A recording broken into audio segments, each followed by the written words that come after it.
అగ్నిపథ్ ర్యాలీలో కరీంనగర్ తేజస్ డిఫెన్స్ అకాడమీకి చెందిన విద్యార్థులు సత్తా చాటారు. ఆర్మీ రిక్రూట్మెంట్ 2024 ర్యాలీలో పాల్గొన్న 102 మంది విద్యార్థులు ఉద్యోగాలు సాధించారు. మరో 10 మంది విద్యార్థులు నేవీ ఎస్ఆర్ఆర్ ఉద్యోగాలు సాధించారని Tejas defence academy chairman Satish Rao తెలిపారు.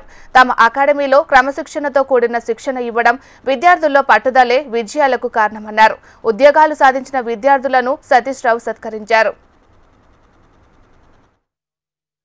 మా తేజస్ అకాడమీ నుండి ఇండియన్ ఆర్మీలో 102 మంది విద్యార్థులు అగ్నివీరులుగా ఎంపిక కావడం జరిగింది. అదేవిధంగా 10 మంది విద్యార్థులు ఇండియన్ నేవీలో ఎస్ఎస్ఆర్ ఉద్యోగాలకు అగ్నివీరులుగా ఎంపిక కావడం జరిగింది.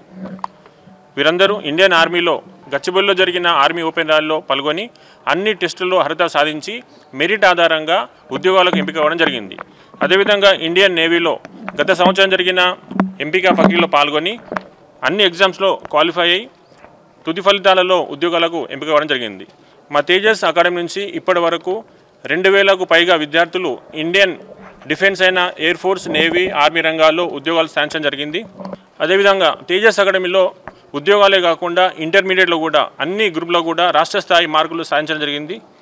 అదేవిధంగా జూన్ నెలలో జరిగే ఆర్మీ ఓపెన్ ర్యాలీకై కోచింగ్ అనేది ప్రారంభించడం జరిగింది. ప్రతి సంవత్సరం కూడా మా తేజస్ అకాడమీ నుంచి అత్యధిక ఉద్యోగాలు సాధించడం జరుగుతుంది. రాబోయే రోజుల్లో కూడా ఆర్మీ, నేవీ, ఎయిర్ ఫోర్స్ ఉద్యోగాల్లో, సిఆర్పిఎఫ్, స్టేట్ కానిస్టేబుల్ అన్ని రకాల ప్రభుత్వ ఉద్యోగాల్లో ఉత్తమ ఫలితాలు సాధించడానికై అన్ని రకాల ఏర్పాట్లు చేసి కోచింగ్ ఇవ్వడం జరుగుతుంది. రాబోయే రోజుల్లో ఇంకా ఉత్తమ ఫలితాలు సాధిస్తానని నేను మీకు గర్వంగా తెలియజేస్తున్నాను. నా పేరు సాయిబాబా, మాది కామారెడ్డి డిస్ట్రిక్ట్. మా నాన్న ఒక ఫార్మర్, నేను కూడా ఒక ఫార్మర్. నేను కూడా అంటే నేను ఇంటర్ వరకు కంప్లీట్ చేసిన, ఇంటర్ చదివిన.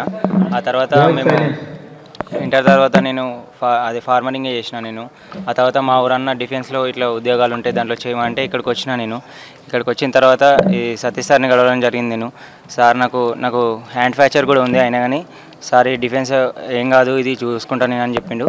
ఆ తర్వాత నేను నా సత్తాతో వెళ్ళడం జరిగింది. ఇప్పుడు నాకు మెరిట్ లిస్ట్లో నేమ్ వచ్చింది, నాకు జాబ్ వచ్చింది. ఇప్పుడు thank you sir, thank you Tejas. నాకు